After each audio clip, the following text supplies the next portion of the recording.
पहिली कार्यशाळा जी आहे ती ट्रान्सजेंडर आणि माध्यमांची भूमिका, आणि दुसरी कार्यशाळा जी आहे ही ट्रान्सजेंडर आणि सामाजिक भूमिका. आणि या कार्यशाळेसाठी उपस्थित असलेले माननीय गुलगुरू महोदय, प्राध्यापक एस टी इंगळे सर, त्याचबरोबर या कार्यशाळेचे उद्घाटक उपजिल्हाधिकारी आदरणीय निवृत्ती गायकवाड सर, ट्रान्सजेंडर आणि माध्यमांची भूमिका या विषयावर आपल्याला मार्गदर्शन करण्यासाठी, मंथन करण्यासाठी आपल्याला मध्ये उपस्थित असलेले आदरणीय आणि या कार्यशाळेचे मुख्य निमंत्रक आदरणीय डॉक्टर सुधीर भटकर सर, या सर्वांचं मी शब्दसुमनाने स्वागत करतो. आज उपस्थित सर्व विद्यार्थी, त्याचबरोबर या विद्यापीठाचे जनसंपर्क अधिकारी सुनील पाटील सर, त्याचबरोबर माझे सहकारी देशमुख सर, वडनेरे सर आणि अन्य प्राध्यापक मंडळी. काही मान्यवर यायचे आहेत, काही मान्यवर म्हणजे आजच्या कार्यक्रमाला जळगाव लोकसभा मतदारसंघाच्या खासदार स्मिताताई वाघ उपस्थित राहणार होत्या. त्यांचा फोन पण आलं, पण आज त्यांना काही कार्यक्रम वेळेवर आलं आणि त्यामुळे ते उशिरा का असेना त्यांनी सांगितलं आमच्या सरांना की आम्ही येणार आहे म्हणून. पण विद्यार्थ्यांना तात्काळ कसं बसवायचं हा एक प्रश्न आहे, आणि म्हणून आपण आताच कार्यक्रम सुरुवात करतो आहे. या कार्यक्रमाची रूपरेखा आणि भूमिका मांडण्यासाठी मी या माध्यमशास्त्र प्रशाळेचे संचालक डॉक्टर सुधीर भटकर सरांना विनंती करतो की त्यांनी भूमिका स्पष्ट करावी. National institute of social defence, ministry of social justice and empowerment, नवी दिल्ली, माध्यमशास्त्र प्रशाळा कवयित्री बहिणाबाई चौधरी, उत्तर महाराष्ट्र विद्यापीठ यांच्या संयुक्त विद्यमाने आज ही या वर्षातली दुसरी कार्यशाळा आपण आयोजित करतो आहे. या कार्यशाळेचा विषय जो आहे हा ट्रान्सजेंडर आणि सामाजिक भूमिका असा आहे. आजच्या ह्या कार्यशाळेच्या उद्घाटन सत्रासाठी उपस्थित असलेले विद्यापीठाचे कुलगुरू आदरणीय एस टी इंगळे सर, आज ज्यांच्या हस्ते उद्घाटन होणार आहे असे उपजिल्हाधिकारी आदरणीय निवृत्ती गायकवाड सर, इथे उपस्थित असलेले आज जे तुमच्यासमोर आज सामाजिक भूमिका जी आहे ती मांडणार आहे त्याच्यासाठी उपस्थित असलेल्या ज्येष्ठ सामाजिक कार्यकर्त्या वासंतीताई दिघे, आंबेडकरी विचाराचे अभ्यासक, साहित्यिक, सामाजिक कार्यकर्ते जयसिंग वाघ, इथे उपस्थित असलेले विद्यापीठाचे जनसंपर्क अधिकारी डॉक्टर सुनील पाटील सर, माझे सहकारी doctor Gopi Sorde sir, doctor Somnath Wadnere sir, advocate Suryakant Deshmukh sir आणि विद्यार्थी मित्रांनो, समाजामध्ये आपण ज्या वेळेला राहतो त्यावेळेला समाजामध्ये सर्व जाती, धर्म, पंथ, वेगवेगळ्या गोष्टी असलेले अशी विविधता असलेले लोक आपल्या देशामध्ये राहतात. स्त्री आणि पुरुष असे दोन भेद आपण मानतो, पण एक तिसरा पण एक जो आहे तो म्हणजे ट्रान्सजेंडर. काही नैसर्गिक बदलामुळे ते ट्रान्सजेंडर होतात, पण त्यांच्याकडे बघण्याचा दृष्टिकोन जो आहे तो समाजाचा अजूनही दूषित आहे, दूषितच म्हणेल मी. ती माणसं आहेत याकडे आपण बघतच नाही, ती आपल्यासारखीच माणसं आहेत, थोडासा त्यांचा नैसर्गिक काही बदल असेल पण तीही माणसं आहेत हा विचार आपण करत नाही.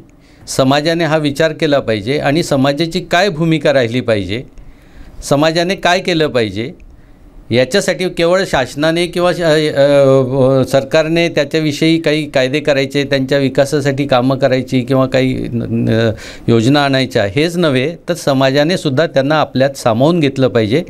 ते आपलेच आहेत ही भावना वाढीस लागली पाहिजे. याच्यासाठी म्हणून जी केंद्रीय न्याय विभागाची जी ट्रान्सजेंडर विंग आहे तर ही महाराष्ट्रामध्ये वेगवेगळ्या ठिकाणी अशा प्रकारचे कार्यक्रम जे आहेत, वर्कशॉप आहेत ते घेत असतात. तसं महाराष्ट्रामध्ये आपण पहिल्यांदाच आपण ही म्हणजे संपूर्ण महाराष्ट्रात आपलंच विद्यापीठ असं आहे की आपण ह्या वर्कशॉप चांगल्या पद्धतीने राबवले. मागच्या वर्षी पण आपण घेतले, ऑनलाईन पण घेतले आणि अतिशय चांगल्या पद्धतीने आपण राबवलं महाराष्ट्रामध्ये. म्हणून यावर्षीसुद्धा आपल्याला 3 कार्यशाळा त्यांनी दिल्या आणि ही आजची दुसरी कार्यशाळा आहे. पहिल्या कार्यशाळेला जे आहेत ते सगळे संपादक आले होते.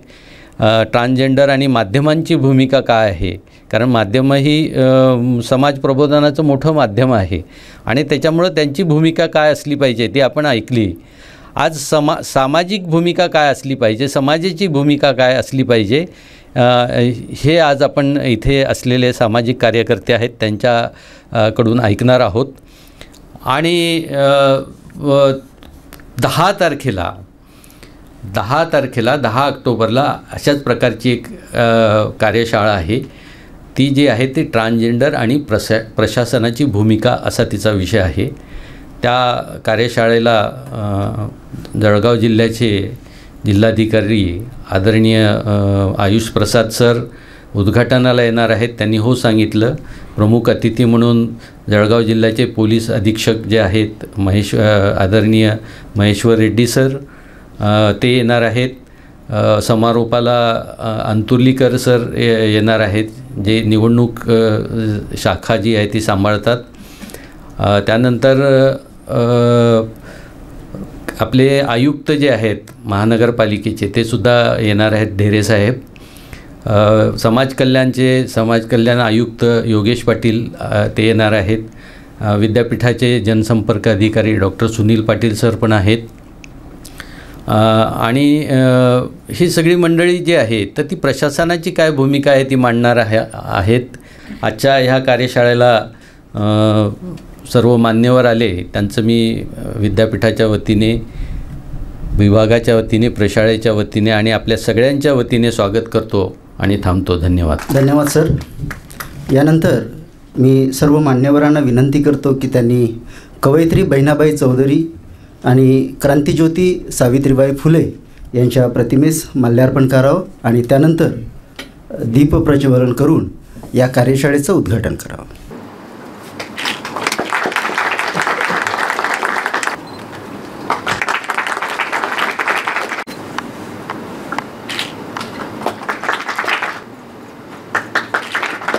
विनंती करतो की त्यांनी दीप प्रज्वलन करून या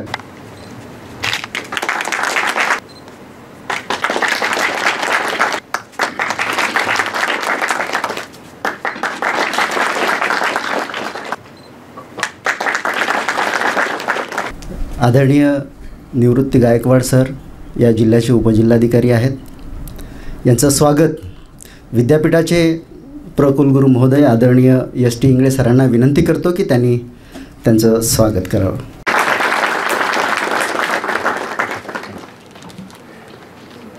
सर जरी प्रकुलगुरू महोदय जरी आपले परिवारातले असले तरी या कार्यक्रमाचे त्यांनी अध्यक्षस्थान स्वीकारलेलं आहे. त्यामुळे मी या माध्यमशास्त्र प्रशाळेचे संचालक डॉक्टर सुधीर भटकर सरांना विनंती करतो की त्यांनी आदरणीय प्रकुलगुरू महोदयांचं स्वागत करावं.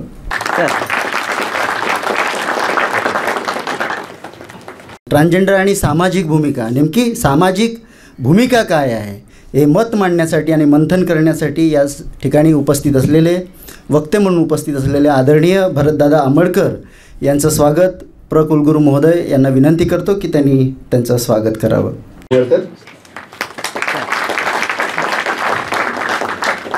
दुसरे वक्ते जे आहेत ते अतिशय प्रभावी संवादी आहेत, ज्येष्ठ रंगकर्मी आहेत.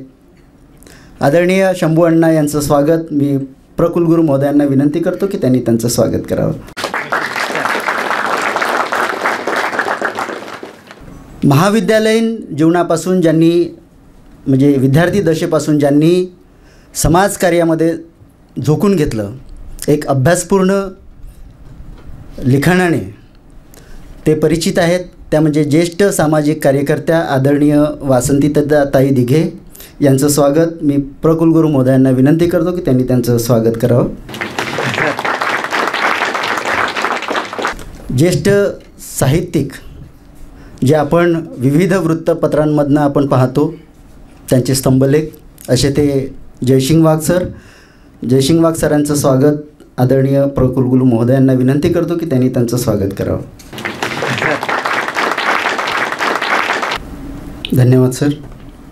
यानंतर आजच्या या कार्यशाळेचे उद्घाटक आदरणीय निवृत्ती गायकवाड सर, उपजिल्हाधिकारी सर यांना विनंती करतो की त्यांनी उद्घाटनपर मनोगत व्यक्त करावं. आदरणीय गायकवाड साहेब. सर्वप्रथम आपल्याला हे मान्य करावं लागेल की ज्याप्रमाणे आपण समाजाचा घटक म्हणून वावरतो आहे, त्याचप्रमाणे तृतीयपंथी हा सुद्धा आपल्याच समाजाचा घटक आहे.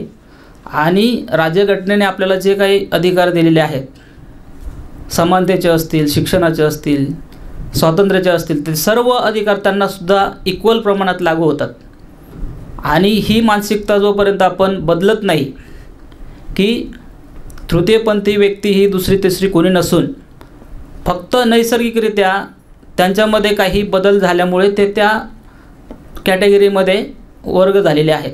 आपल्याला सुरुवातीपासून फक्त 2च कॅटेगरी आपल्या कुठल्याही फॉर्मवरती बघा, मागच्या 5-7 वर्षापर्यंत फक्त मेल आणि फिमेल ह्या 2च कॅटेगरी असायच्या. परंतु आता अलीकडे प्रत्येक कुठलाही फॉर्म घ्या तुम्ही, त्यामध्ये तिसरी कॅटेगरी थर्ड जेंडर किंवा तृतीयपंथी ही त्यामध्ये विशेषत्वाने आढळून येते. आपल्याकडे LGBT हा जो कन्सेप्ट आहे तो रुजू व्हायला किंवा ॲक्सेप्ट व्हायला आपली जी भारतीय विचारसरणी आहे त्यामध्ये जरा ते अवघड जात आहे.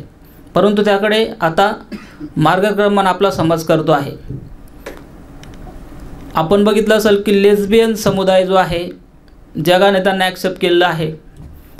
आपण सर्वांना माहीत असेल की आपल्याकडे सुद्धा सर्वोच्च न्यायालयामध्ये, माननीय सर्वोच्च न्यायालयामध्ये यामध्ये एक याचिका दाखल झालेली होती आणि त्याच्यावरती निर्णय आलेला आहे.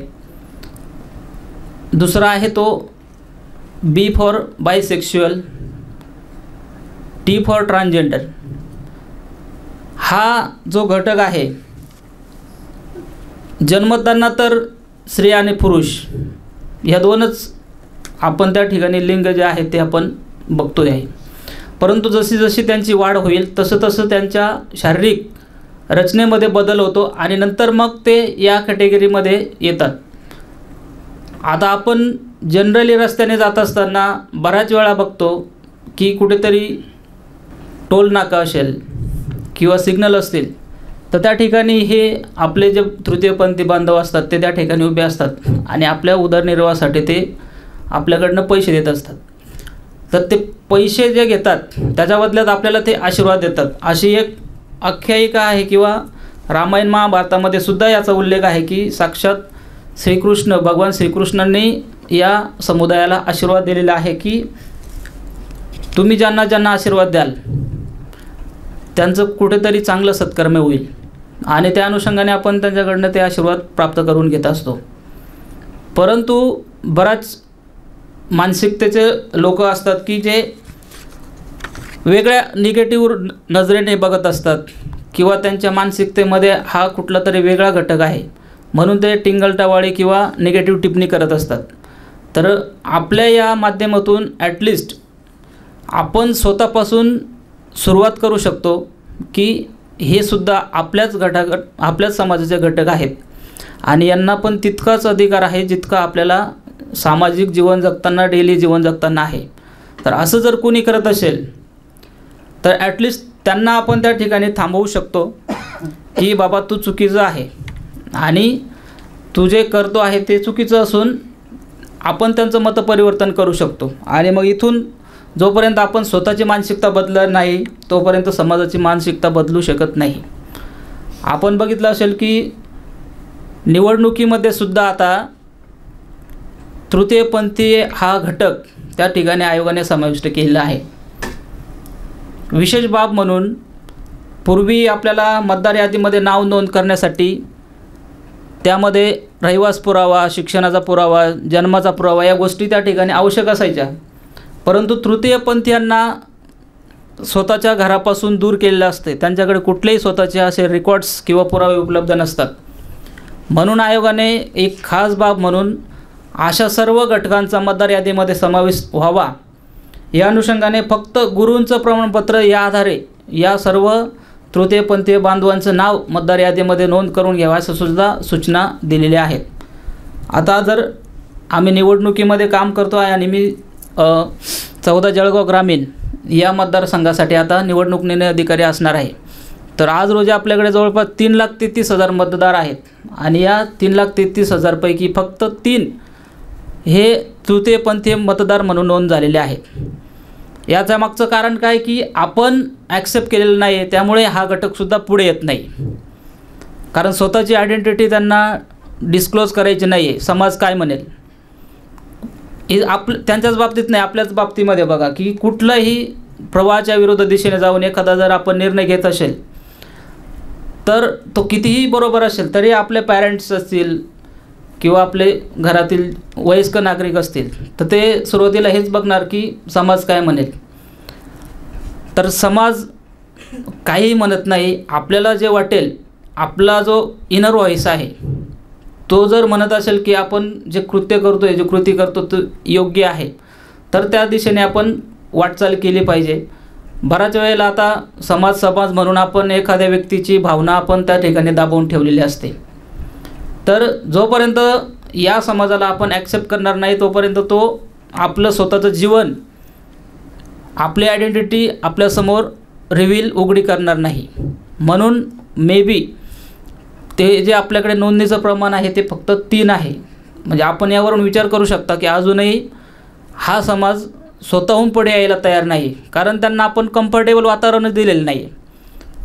जेव्हा त्यांना असं वाटेल की आता आपण स्वतःची ओळख जाहीरपणे उघड करू शकतो आणि आपलं अस्तित्व त्या ठिकाणी दाखवू शकतो, तेव्हाच ते आपल्या या प्रवाहामध्ये, या समाजामध्ये समाविष्ट होतील. तरी ही आपली सर्वांची सुद्धा जबाबदारी आहे की या सर्व समाजाला एक चांगलं वातावरण कसं निर्माण करून द्यायचं आहे आणि त्यांना आपुलकीने किंवा आत्मीयतेने ज्या वेळेला वाटेल की आता हा समाजाने आपल्याला ॲक्सेप्ट केलेलं आहे तरच तेव्हा ते उघडपणे आपलं जीवन ते आहे त्या ठिकाणी किंवा मत आहे त्या ठिकाणी मांडू शकतात. आपल्याकडनं या समाजाची खूप जास्त अपेक्षा नाही आहे की तुम्ही आर्थिक रीतीने किंवा इतर रीतीने त्यांना मदत करावी. आपण त्यांच्याकडे बघण्याचा दृष्टिकोन बदला, आपली मानसिकता बदला आणि त्यांना ॲक्सेप्ट करा की ते सुद्धा आपल्याच समाजाचा, मानवतेचा एक घटक आहे. बस एवढंच त्यांना अपेक्षित आहे. आजच्या कार्यक्रमाला बऱ्यापैकी उशीर झालेला आहे. 10:30चा नियोजित कार्यक्रम होता, तो आपण 11 वाजता चालू करतो आहे.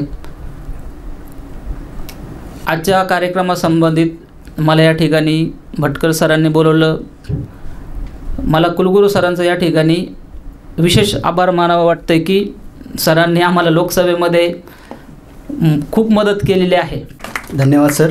यानंतर या उद्घाटन सत्राचे अध्यक्ष विद्यापीठाचे प्रकुलगुरू आदरणीय S.T. इंगळे सरांना विनंती करतो की त्यांनी अध्यक्षीय मनोगत व्यक्त करावं. माध्यमशास्त्र प्रशाळा आणि national institute of social defence, ministry of social justice and empowerment नवी दिल्ली यांच्या संयुक्त विद्यमाने आयोजित कार्यशाळेमध्ये सर्वप्रथम विद्यापीठाच्या वतीने मी आपल्या सर्वांचे स्वागत करतो.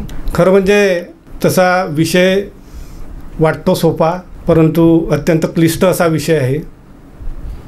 आणि जसं आपल्या प्रास्ताविकात भटकर सरांनी सांगितलं की जनरली या विषयावर कार्यशाळा किंवा कॉन्फरन्सेस घ्यायचं लोक टाळतात, पण मला अभिमानानं सांगावंसं वाटते की आपल्या विद्यापीठामध्ये जवळजवळ 2 ते 3 वर्षापासून अशा प्रकारच्या कार्यशाळा माध्यमशास्त्र प्रशाळा ही नियमितपणे घेत असते. मागच्या 2 वर्षामध्ये करोनाच्या पार्श्वभूमीवर ह्या ज्या कार्यशाळा होत्या ह्या आपण ऑनलाईन पद्धतीने घेतलेल्या होत्या. आणि यावर्षी आपल्याला माहिती आहे कोरोना जाऊन बरेचसे दिवस झाले आणि आता फिजिकल कार्यक्रम घ्यायला काही हरकत नाही, म्हणून या मिनिस्ट्रीने ह्या ज्या कार्यशाळा आहे ह्या आपल्या विद्यापीठाला दिलेल्या आहेत. आणि या कार्यशाळा घेण्यासाठी जो पुढाकार भटकर सरांनी घेतला आणि त्यांची टीम जे एफर्ट्स करते त्या सर्वांचं मी कौतुक करतो आणि त्यांचं अभिनंदन करतो. मित्रांनो, मी म्हटलं की हा विषय म्हटलं तसा सोपा आहे. याला कारण म्हणजे असं की ट्रान्सजेंडर या समाजाची लोकसंख्या जी आहे हे अत्यंत कमी अशी आहे. आपण संपूर्ण जगाचा जर विचार केला तर फक्त जगाच्या लोकसंख्येच्या 1%, जवळपास 1% एवढी ही ट्रान्सजेंडर लोकसंख्या आपल्या जगामध्ये आहे. आपण जर भारताचा विचार केला तर मला असं वाटते की ही लोकसंख्या त्या मानानं फारच कमी आहे. आपल्या भारतामध्ये फक्त 0.045% एवढंच फक्त या लोकांचं पॉप्युलेशन आहे. आणि म्हणून मला असं वाटतं आपण जर आपल्या 150 कोटी पॉप्युलेशनचा जर विचार केला तर यांची संख्या जास्तीत जास्त 5 लाखापर्यंत आपल्या देशामध्ये आहे. म्हणून मला असं वाटते की यांचा जो प्रॉब्लेम आहे हा काही एवढा मोठा प्रॉब्लेम नाही, कारण आपल्यासमोर, आपल्या देशासमोर खूप मोठमोठे प्रॉब्लेम आहे. बेरोजगारी असेल किंवा गुन्हेगारी असेल. हे जर प्रॉब्लेम आपण या प्रॉब्लेमशी कम्पेअर केले तर मला असं वाटते की हा प्रॉब्लेम सोडविणे हे फार काही कठीण नाही, परंतु एवढंच आहे की याच्यासाठी सर्वांगीण प्रयत्न व्हायला पाहिजे. आपण प्रत्येक गोष्ट सरकार करेल असं म्हणतो, पण तसं नाही. जसं आपल्या जिल्हाधिकारी साहेबांनी सांगितलं की आपली मानसिकता बदलायला पाहिजे, या समाजाला आपण ॲक्सेप्ट करून घ्यायला पाहिजे. आणि जर आपल्यापासून आपण ही जर सुरुवात केली तर मला असं वाटते की आपण या प्रॉब्लेमवर निश्चितच मात करू शकू. आणि त्या दृष्टीनं आपल्या देशाचे पावलं पडत आहे. बरेचसे कायदेसुद्धा या संदर्भात झालेले आहे. जसं जे उपजिल्हाधिकाऱ्यांनी सांगितलं की मतदानामध्ये सुद्धा आता अधिकार ट्रान्सजेंडरला देण्यात आलेला आहे. तर ही एक चांगली सुरुवात मला असं वाटते की आपल्या समाजाची आहे, आपल्या प्रशासनाची आहे की ट्रान्सजेंडर आपल्यामध्ये कसे सामावून घेता येतील.